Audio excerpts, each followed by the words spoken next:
Boa noite, amigos. Amigos aqui presencialmente, amigos de casa pelo Facebook, encarnados e desencarnados também, toda espiritualidade.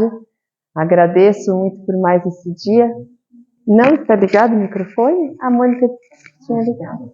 Se alguém de casa não estiver ouvindo, mande, por favor, uma mensagem que em tempo real a gente corrige. Muito obrigada.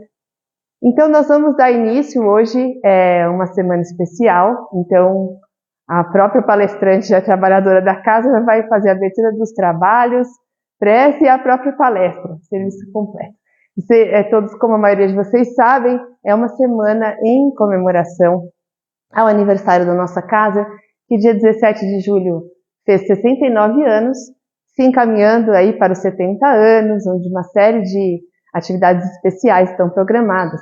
Mas já é tradição que na primeira semana de agosto, em continuidade às comemorações do aniversário da casa, seja feita essa Semana do Caminho, geralmente com um tema único, um palestrante por dia.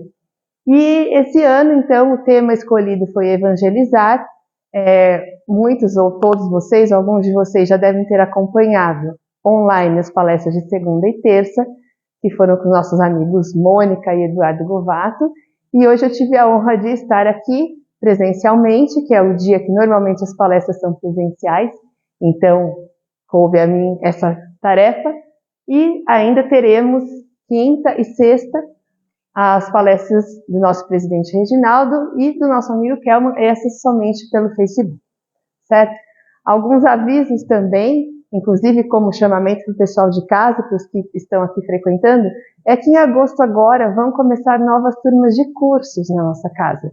Então, maiores informações na secretaria, com a Inês e também, enfim, com outros trabalhadores aqui da casa. Acho que informações também vão ser liberadas pelas redes sociais da casa. Na segunda semana de agosto, então, teremos início com o ESD, desde os primeiros estudos, e o curso mediúnico. Então, todos aqueles que quiserem, que desejarem, que querem rever ou que nunca estudaram, estão mais que convidados e estamos aqui esperando todos vocês para essa jornada de conhecimento junto conosco.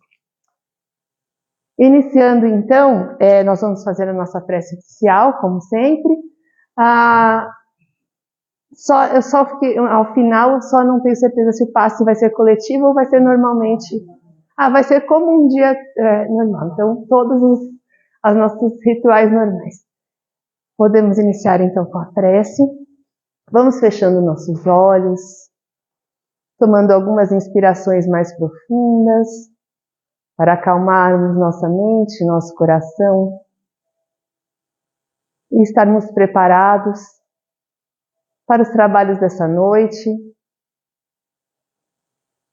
para que possamos todos aproveitar da melhor forma possível o que a espiritualidade nos preparou para hoje.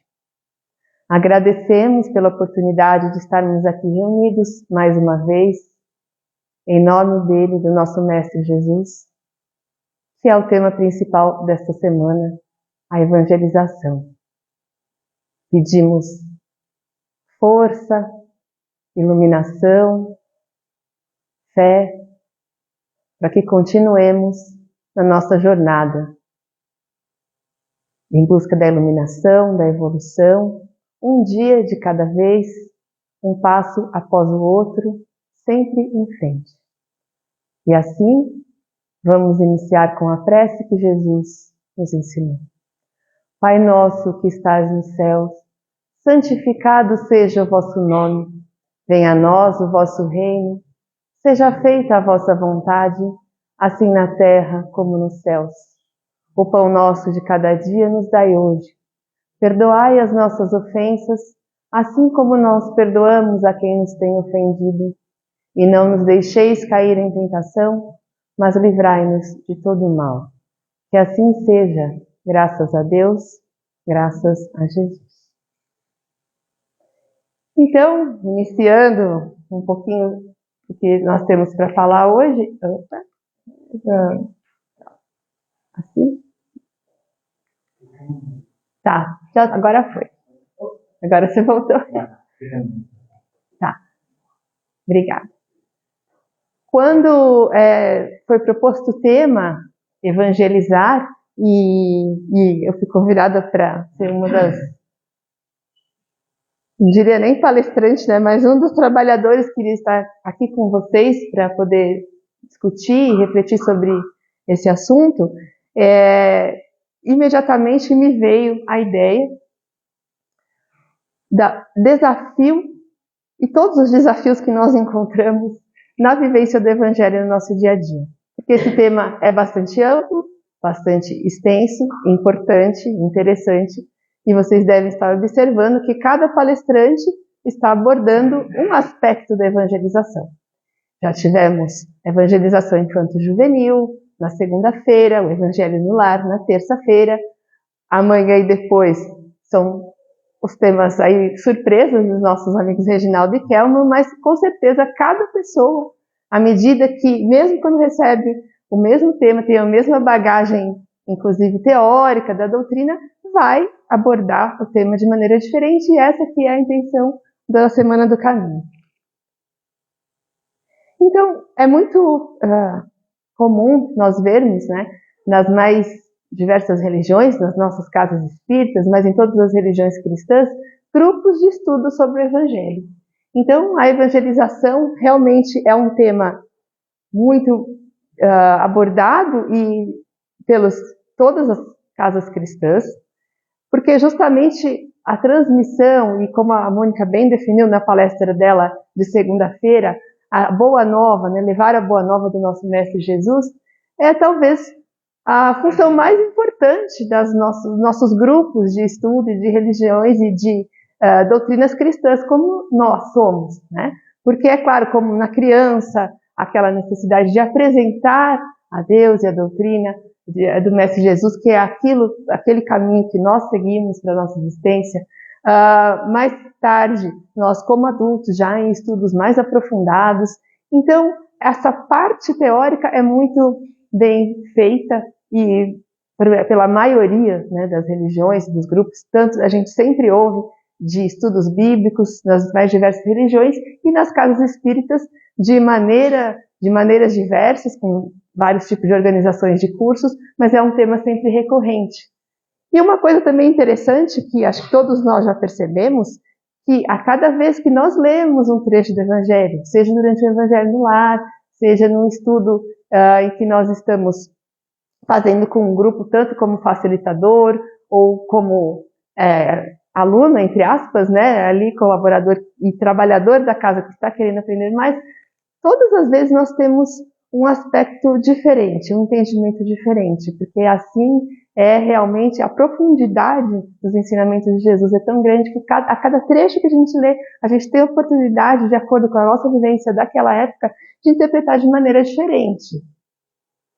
Mas, e nós vemos muitas pessoas falando palavras maravilhosas sobre o ensinamento de Jesus, inclusive no nosso próprio dia a dia, se estamos ministrando um curso, se estamos estudando com um grupo, se estamos aqui ministrando uma palestra, as palavras realmente baseadas no ensinamento de Jesus são fantásticas. Mas quantos de nós param no dia a dia ou em algum momento já fizeram isso, ou têm o hábito de refletir e pensar o quanto eu estou realmente vivendo de acordo com aquilo que eu falo, de acordo com aquilo que eu apresento numa aula, num grupo de estudo espírita, numa palestra, ou mesmo que eu esteja ainda estudando, estamos sempre estudando na realidade, mas a gente fala da palavra de Jesus, a gente cita trechos, e no nosso dia a dia, será que nós conseguimos viver de acordo com esses ensinamentos? Quantas vezes a gente para e pensa, o que Cristo faria no nosso lugar? É uma pergunta um pouco complexa, porque eu mesma, muitas vezes, e amigos aqui presentes que estudaram comigo, que foram meus primeiros, que apresentaram a doutrina espírita para mim, como a Sônia, eu sempre falava para ela, mas quem sou eu para dizer que eu agiria como Jesus? Porque me acho muito, tão distante de Jesus, em termos do ser iluminado que ele é, que eu não posso nem ousar dizer que eu teria a mesma atitude que ele teria frente a determinada situação. Mas será que isso é desculpa para a gente realmente não tentar se colocar nessa posição e dizer como eu agiria realmente na prática, de acordo com os preceitos do Evangelho, de acordo com os ensinamentos de Jesus, frente a uma diversidade? É claro que até eu escolhi essa apresentação com muitas imagens de natureza, né? E até fiz aqui brincando, apesar de nós termos um planeta com uma natureza maravilhosa, ainda é um planeta de provas e expiações. Então, é claro que nenhum de nós está na escala evolutiva de Jesus, numa esfera crítica, é claro que não. Mas isso não significa que nós temos que, com essa justificativa, não preciso me preocupar porque sou imperfeito mesmo. Então, quem sou eu para achar que teria que agir como Jesus? Não, a gente sempre tem que, não sei o que vocês acham disso, mas acho que a gente tem que realmente verificar como que a gente poderia agir de uma forma que tivesse realmente de acordo com o Evangelho. Mas vamos ver alguns exemplos práticos sobre isso. E o Evangelho é tão rico, eu fico encantada também, fico encantada até hoje, cada vez que se estuda uma parábola, por exemplo, não é? Quando eu tinha lido no passado, na infância, em outras religiões, né, cristãs também, a gente leu uma parábola, jamais a gente chegou ao nível de aprofundamento de interpretação que nós encontramos aqui nos estudos aprofundados do Evangelho segundo o Espiritismo. E eu acho isso fantástico. Mas a gente não precisa nem daqueles trechos tão complexos e metafóricos. E aí eu, justamente pensando em preparar essa conversa de hoje, essa palestra de hoje, pensei, se eu tivesse que esquecer todos os ensinamentos que tem no Evangelho, se eu tivesse que lembrar de apenas um e viver de acordo com esse um, qual eu escolheria? Vocês, cada um, se vocês quiserem me interromper, fiquem à vontade, senão a gente conversa ao final. Vamos fazer um pequeno exercício prático ao final também, de um relaxamento dirigido, refletindo sobre esse assunto. Mas aí cada um, na cabecinha de cada um, deve estar pensando qual é o ensinamento mais importante, na minha opinião, do Evangelho. Será que eu tento viver de acordo com ele? Daí aqui, para todo mundo se questionar. Aí eu acredito que, não sei se todos pensaram no mesmo, mas para mim veio essa inspiração e eu acho que é o que reúne grande parte dos ensinamentos que estão em outros trechos do Evangelho, que é a lei do amor, e que então, aí a gente traz, né, a letra, vamos dizer assim, a letra do livro, né, apesar de ser um pouco grande, mas vale a pena a gente reler esse trecho sempre. Mas os fariseus, quando viram que Jesus tinha feito calar a boca aos saduceus, se ajuntaram em conselho, e um deles, que era doutor da lei, tentando, perguntou-lhe, mestre, qual o maior mandamento da lei? Jesus lhes disse, amarás o Senhor teu Deus de todo o coração, de toda a tua alma e de todo o teu entendimento. Este é o maior e o primeiro mandamento. E o segundo, semelhante a este, amarás ao teu próximo como a ti mesmo. Estes dois mandamentos contêm a lei, toda a lei e os profetas. É claro que aqui tem a citação, né, de Mateus e se repete em alguns momentos. Essa continuidade desse aqui do capítulo 15 do Evangelho, não vou ler na íntegra agora, porque nós vamos destrinchar um pouquinho os trechos só daquela primeira parte do item 4. Então, na prática, também desde criança, né, quem geralmente cresceu em religião cristã, ouve sobre esse mandamento. Mas o que será que significa na prática amarás o Deus, Senhor teu Deus, de todo o coração, toda a tua alma, todo o teu entendimento? A gente, talvez por muito tempo, teve uma ideia de Deus de uma forma, uma característica humana, como um ser gigantesco a quem a gente deveria ser temente, né? Muitas religiões usam esse termo, temente a Deus. E se a gente não vivesse de acordo com aqueles dogmas, a gente estaria fora da salvação. E que nas religiões cristãs também trazem que por esse ser temente a Deus e aceitar a Jesus é que vai te tirar da salvação, vai te trazer a salvação. Mas será que era exatamente isso que Jesus quis dizer quando ele trouxe esse mandamento? Aí cada um vai refletindo sobre o que entende nesse momento quando lê a prática de amar a Deus sobre todas as coisas. Refletindo um pouco mais sobre isso, eu mesma, e vejam, todas as falhas, todos os vacilos, geralmente quando nós preparamos uma apresentação, muitas vezes até quando recebemos uma mensagem mediúnica, podem ter certeza que para a pessoa que recebeu, para a pessoa que preparou, todas as falhas ou os pontos negativos são as maiores lições para ela própria. Então, quando eu trago exemplos, eu estou me incluindo como a principal pessoa que vacila ou que não vive de acordo com todos esses preceitos. E aí, para cada um de nós refletir. Todo mundo frequenta uma casa espírita, não é? E enfim, mesmo em qualquer outra religião, qualquer casa de oração, se julga a pessoa de muita fé. Ah, não, eu faço meu trabalho, eu estou presente lá todos os dias tais da semana, eu sou atuante, ou mesmo que ainda não seja, eu sou um frequentador que está começando a estudar, que está vindo às palestras, tomando um passo. Mas quando a gente é posto à prova, como será que a gente reage? Qual de nós nunca questionou os desígnios de Deus? Os desígnios divinos? Por exemplo, em situações muito difíceis para a nossa vida, nossa encarnação. Desencarne de um ente querido. Vai acontecer, todo mundo sabe, mas nós sempre achamos que não precisaria ser naquela hora, que não precisaria ser daquela forma, que não precisaria ser com aquele sofrimento e aquela dor. Situações que nós mesmos passamos de dores emocionais e físicas, né? A gente fala de doença, mas aqui a gente fala até mais da dor emocional.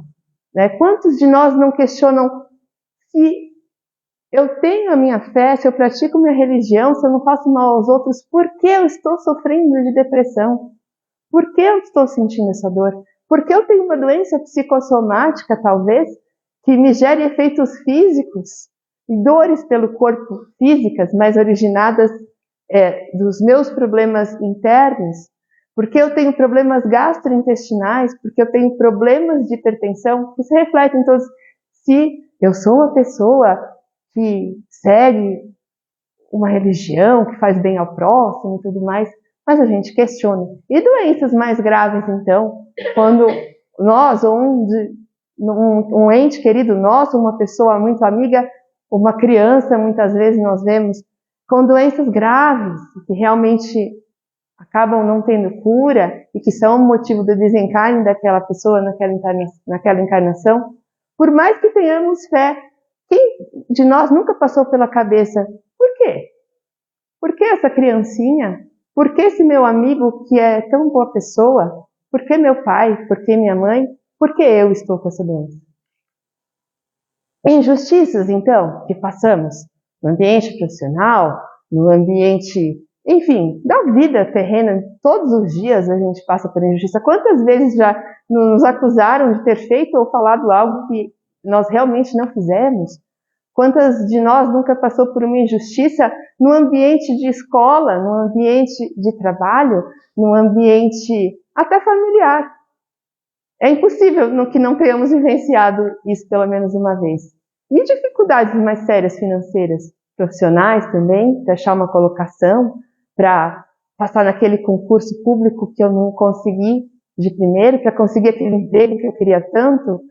E quantos de nós nos chegam e questionam, mas eu teria mérito, eu estudei, eu me dediquei, eu nunca fiz mal a ninguém. Por que eu estou conhecendo o fracasso? Por que eu não consegui? E quando a gente não consegue ajudar alguém que a gente ama, e essa pessoa muito próxima, geralmente alguém da família, um filho, um pai, uma mãe, um marido, uma esposa, está passando por esse problema e você não tem o que fazer. Quem nunca sentiu, o que eu fiz, por que eu tenho que passar por isso, ou por que essa pessoa tem que passar por isso, se ela nunca fez nada de errado. Na realidade, esse sentimento ou esses pensamentos vêm do quê? Da gente vacilar em relação à nossa fé. Porque se a gente tivesse o tempo todo uma fé inabalável, a gente ia ter certeza absoluta que aquilo tudo tinha que ser assim. Inclusive, não é por uma... eu acho que a expressão mais correta me foge agora, mas não é um castigo divino, né, como algumas religiões do passado tenderiam a interpretar. Não é nada disso. São apenas as consequências das nossas escolhas ao longo das diversas encarnações. Como nós, como espíritas, acreditamos na reencarnação, então nós, da teoria, também sabemos que tudo é consequência do nosso livre-arbítrio para trilhar esse ou aquele caminho. E quando nós estamos vendo uma situação de injustiça ou de dor ou de sofrimento nesta encarnação, pode ser que a gente não encontre resposta nessa encarnação, porque nós estamos vendo realmente uma parte muito pequena do quadro, do quebra-cabeça. Mas quando a gente conseguir ter a visão do todo, a gente vai entender. E se nós tivéssemos uma fé sempre, 100%, tão inabalável, mesmo que a gente estivesse passando por uma prova muito dura, a gente ia ter sempre a convicção de dizer, eu também pedi por isso. Como espíritas, nós sabemos disso, mas mesmo assim, nós estudamos trechos que nos trazem isso, nós sabemos da lei de causa e efeito, nós sabemos das leis da reencarnação, do livre-arbítrio, nós sabemos do planejamento reencarnatório, sabemos tudo. Mas na hora que acontece com a gente, é praticamente impossível a gente não vacilar e falar por quê.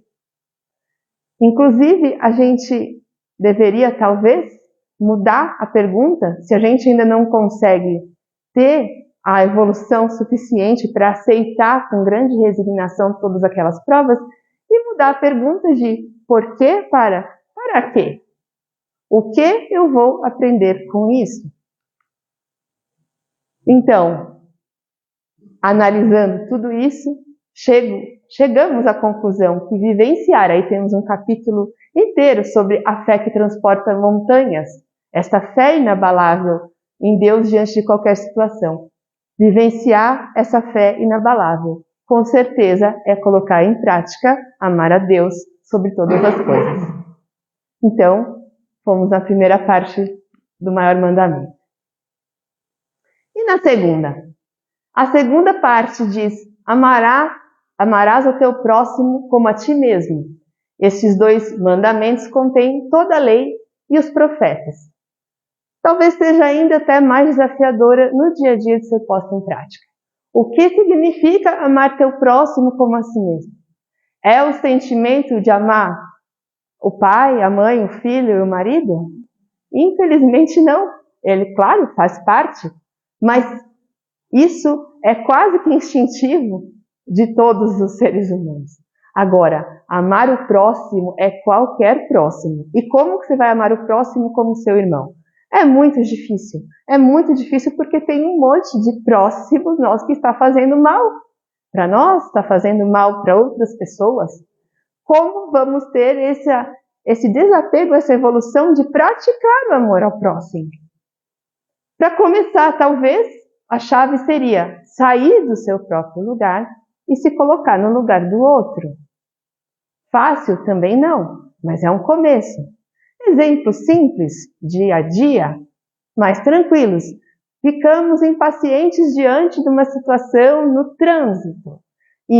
Quem sabe, em vez de xingarmos a pessoa que nos fechou, que nos xingou, nos coloquemos no lugar dele e falar, deve estar passando por uma aflição e precisa correr.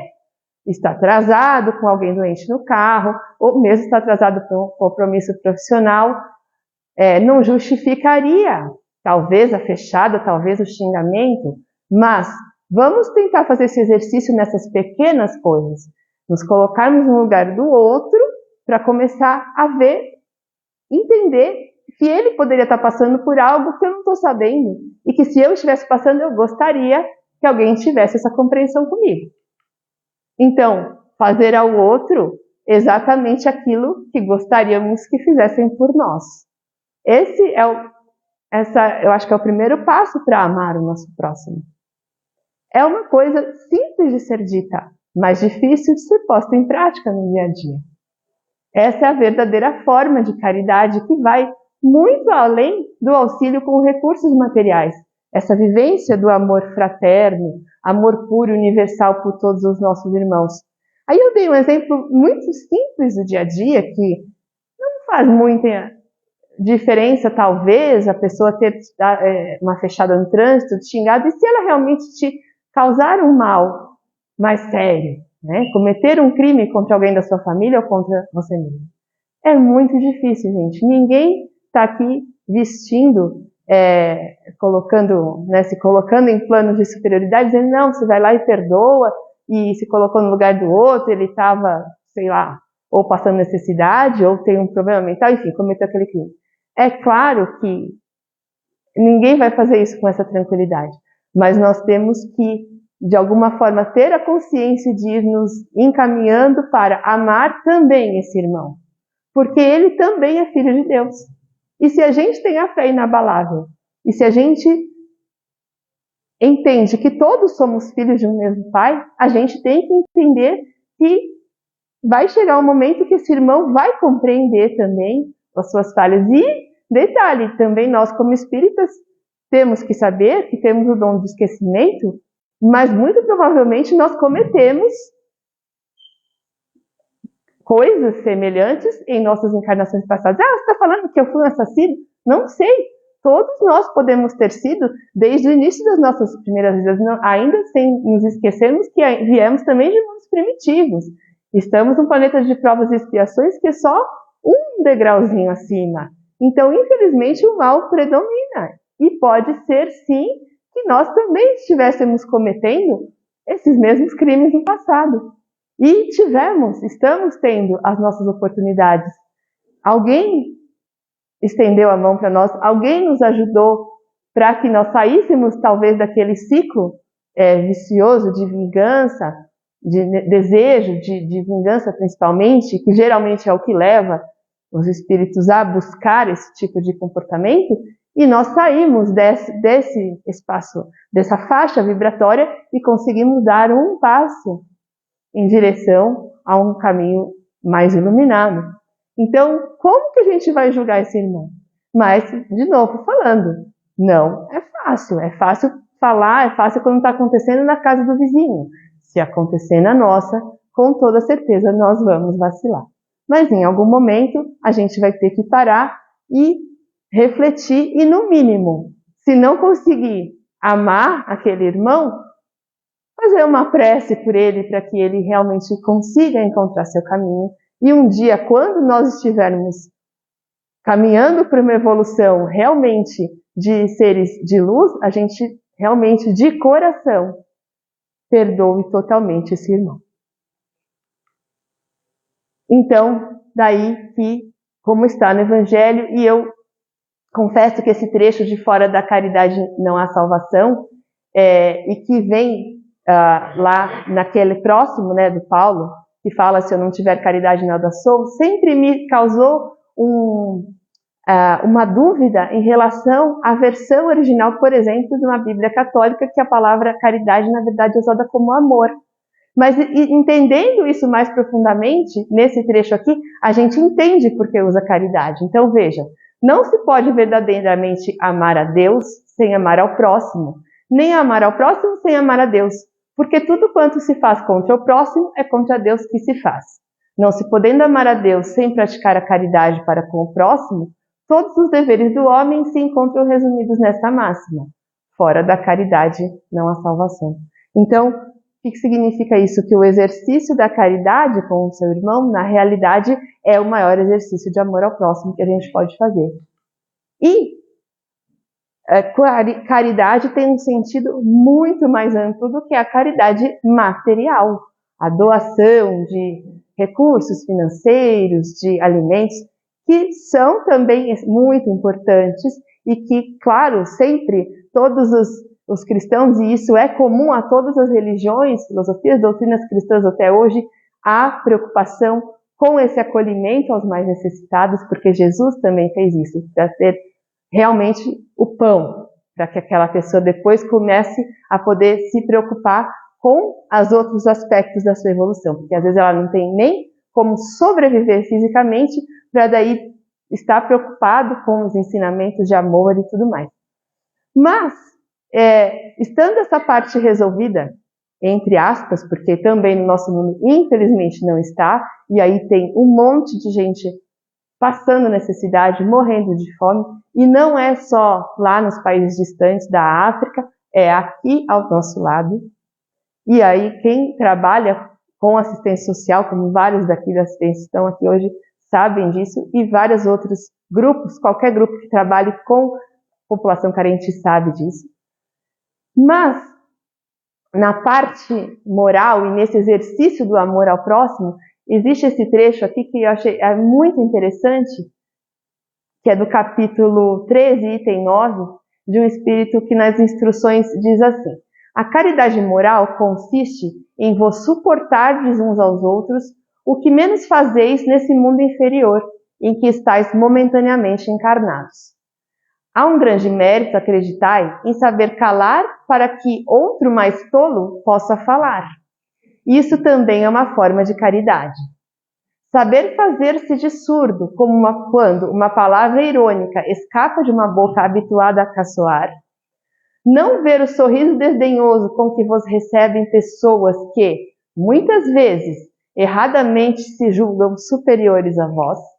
Quando na vida espírita, significando vida espiritual, né, a única verdadeira, está às vezes muito abaixo. Eis um merecimento que não é de humildade, mas de caridade, pois não se incomodar com as faltas alheias é caridade moral. Então, eu acho esse trecho fantástico, porque é aplicável a muitas situações do nosso dia a dia. Quantas vezes aquele colega de trabalho inconveniente, querendo te falar coisas para te provocar. Vamos tentar praticar isso, de entender que você vai estar exercendo uma caridade com esse irmão, deixando ele falar, ou não se incomodando, ou deixando para lá.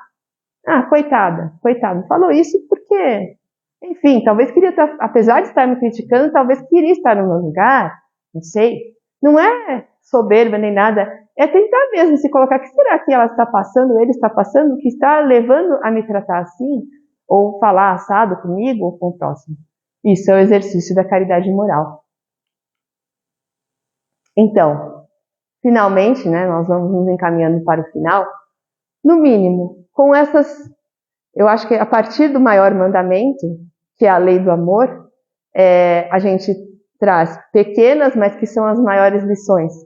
Amar a Deus, a fé inabalável, e amar ao próximo, realmente o exercício do amor e da caridade. Então, no mínimo, essas coisas, será que nós estamos conseguindo aplicar no nosso dia a dia? E talvez sejam exatamente as mais difíceis.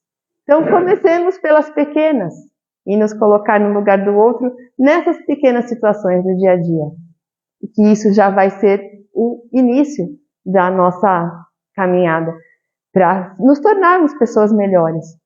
A doutrina fala muito, e isso é tema de uma outra palestra que também a gente já abordou, que é a reforma íntima. Com certeza, o exercício de tudo isso passa pela reforma íntima, que é algo ativo, tem que ser ativo. Não adianta vir aqui estudar, participar de reunião mediúnica, tomar passe, assistir palestra, e não tentar amanhã, ou hoje à noite mesmo na nossa família, colocar em prática algumas dessas coisas, ser um pouquinho melhor hoje do que fomos ontem.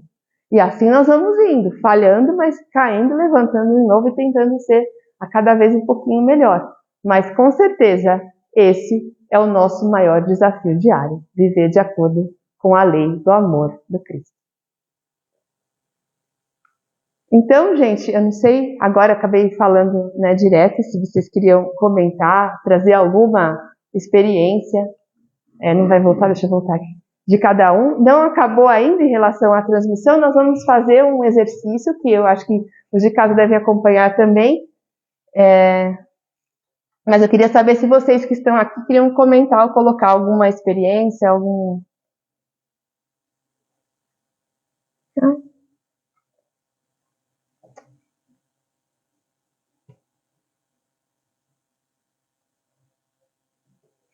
Vamos deixar essa imagem, né? Que eu achei bem inspiradora, a imagem de Jesus.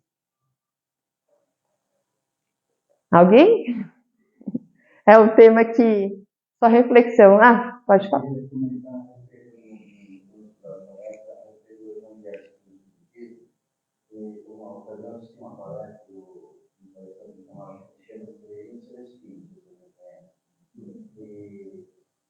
Quando a gente tinha palestra, ele comentou que ele estudou todas as vidas.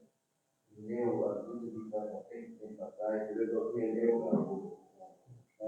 linguagem.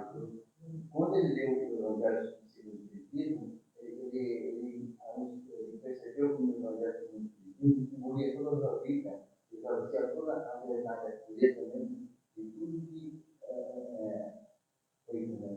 ocorreu, né? Condensado, né? As partes mais importantes. Fundamental no ensinamento para o ser humano, para seguir uma vida perfeita. Ah, interessante. Né? Sim. Sim, sim, sim. Mais alguém? E acho que eu também tenho um ponto de vista que a lei do amor traduz tudo isso, porque qualquer outro irmão que esteja em outra escola de estudo, nossos irmãos muçulmanos, os nossos irmãos, enfim, israelitas, né, judeus, são diversos caminhos para um mesmo Deus, e com certeza a lei do amor vai ser o elo em comum entre todos eles. Então nós somos cristãos enquanto espíritas, mas com certeza, para chegar ao nosso Pai, existem diversos caminhos e que a lei, claro, Jesus é o regente desse planeta, nós como cristãos o temos como esse representante máximo para nós. Mas existe uma grande parte de outros irmãos encarnados que seguem outras religiões, só que a lei do amor é incomum para todas elas, com toda certeza. Então, não tinha como esse não ser o maior mandamento, o maior ensinamento. Oi. O interessante é que, naquela época que eles falavam sobre memória de nossos inimigos, que foi uma revolta em algumas como judeus, eles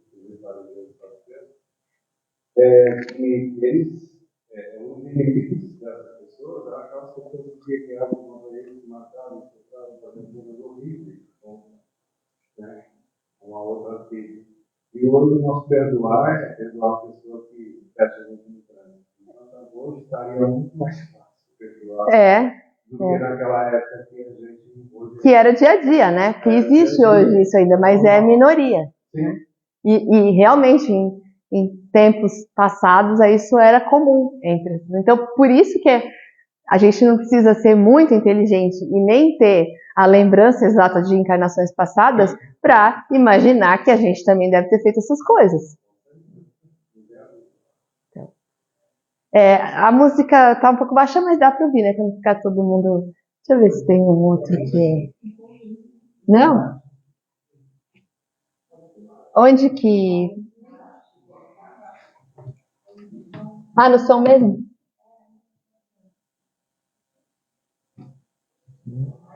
Mais?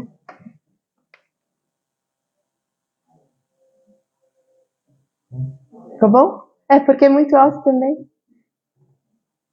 Então vamos lá, só não vou apagar a luz para que a transmissão continue, mas eu gostaria de convidar todos, então, que fechem os olhos, que se coloquem numa posição confortável, em casa também, e os que estão aqui, que tomem algumas inspirações profundas novamente, descruzem braços e pernas, repousem as mãos sobre os joelhos, e vão tranquilizando seu coração e sua mente, prestando atenção no ritmo da sua respiração, sentindo os pés bem relaxados e apoiados no chão. E essa energia vai percorrendo todo o nosso corpo a partir dos nossos pés, como um calor bem agradável. E conforme essa energia vai percorrendo dos pés até a nossa cabeça, nós vamos relaxando cada vez mais. E vamos nos sentindo energizados dessa forma. Pés, pernas, quadril, coluna vertebral, ombros, braços, nossos órgãos funcionando perfeitamente em harmonia, as batidas do nosso coração mais tranquilas, os músculos do pescoço, da cabeça, da face como um todo bem relaxados, as pálpebras pesadas. E assim, nesse estado de relaxamento, nós estamos percorrendo esses campos verdes, essas imagens tão lindas que fazem parte do nosso planeta Terra, onde estamos aqui encarnados, percorrendo um caminho muito lindo por entre essas montanhas, esses campos verdejantes. Nós sentimos o ar puro da montanha, nos sentimos revigorados com esse ar. E nós vamos caminhando, pensando sobre tudo que nós pudemos ouvir hoje e começando a refletir sobre as nossas ações, o nosso dia a dia, em como eu posso verdadeiramente agir de acordo com os ensinamentos do nosso Mestre. E de repente, nós olhamos para o lado e nós vemos que nós não estamos sozinhos. Nós temos quem nos guiar, nós temos um ombro amigo em quem nos apoiar. E esse ombro é do nosso Mestre Jesus. Com ele, a nossa caminhada se torna mais leve, mais fácil. As nossas dores são abrandadas, porque nós temos certeza de que Ele está ao nosso lado em todos os momentos. E assim, os caminhos se tornam mais fáceis para que nós possamos continuar nessa jornada em busca da nossa evolução, em busca de estarmos nas esferas superiores, para que possamos cada vez mais estender a mão também aos nossos irmãos, para que todos eles cheguem ao mesmo destino, porque nós estamos fadados à evolução e a chegar à esfera crística, à esfera dos mundos felizes, para que nos tornamos unos com o nosso Pai. E com essa sensação, com esse sentimento de que não estamos sozinhos nessa caminhada, mesmo que haja pedras, que haja espinhos, nós vamos poder sempre nos apoiar em Jesus.